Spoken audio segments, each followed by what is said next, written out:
अंतर्राष्ट्रीय महिला दिवसक अवसर पर मिथिलाक बेटी हम निक्की प्रियदर्शनी अहाँ सबके प्रणाम करै छी। मैथिली साहित्य, मैथिल समाज, मैथिल संस्कृति, भाषा, कला सबकेँ बचा कऽ रखबाक श्रेय अदौसँ स्त्रीके प्राप्त छनि। दाइ मायक मुँहक फकरा कहवी होय आ कि लोकगीतक माध्यमसँ वेद व्यवहारके बचा कऽ रखबाक गप होय, सब स्त्रियके हाथ है।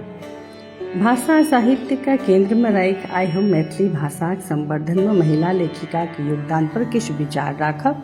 साहित्यक तीनू काल में, प्राचीन आ मध्यकाल में स्त्री लेखन किछु किछु देखबा में अबैत अछि।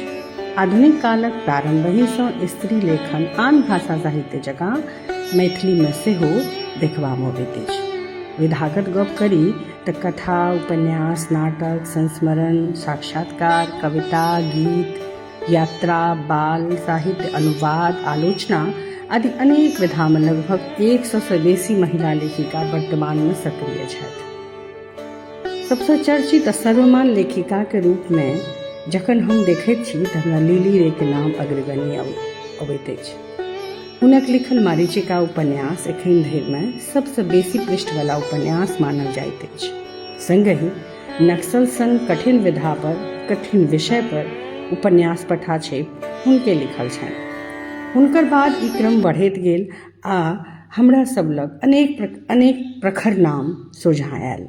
उषा किरण खान, नीरजा रेणु, प्रेमलता मिश्र प्रेम, शेफालिका वर्मा, नीता झा, वीणा कर्ण, पन्ना झा, ज्योत्सना चंद्रम, सुस्मिता पाठक, विभा रानी। ई पीढ़ी और आगू बढ़ैत गेल और अपन विधा में सेहो संख्या के विधा में सेहो उत्तरोत्तर बढ़ैत गेल, जाहि में निक्की प्रियदर्शनी, विभा कुमारी, शारदा झा, विभा झा, निवेदिता झा, सविता झा सोनी, नेहा झा मनी, संस्कृति मिश्र, मुन्नी कामत आदि अपन चेतना, अपन विचार, बौद्धिकता आ प्रतिबद्धताके संग लगातार लिख रहल अछि और मैथिली साहित्यक भंडारके आन भाषाक संग संग अपन सहयोगी पुरुष साहित्यकार, लेखन आलोचक के डेग से डेग मिलाकर लगातार नव बाट प्रशस्त कऽ रहल छथि।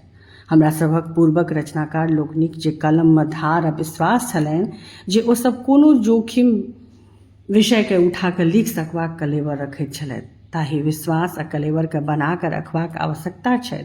तेँ हम अपन पीढ़ी आ अपन अगिला पीढ़ीसँ आग्रह करबनि जे अंतर्राष्ट्रीय महिला दिवस के अवसर पर हमसब एकटा नीक विचारक संग अपन पूर्वक लेखक लेखिका के मान रखैत अपन साहित्यक संवर्धन कऽ रहल छी आ करैत सेहो रही। धन्यवाद। फेर से अहाँ सब गोटा के अंतर्राष्ट्रीय महिला दिवस के बहुत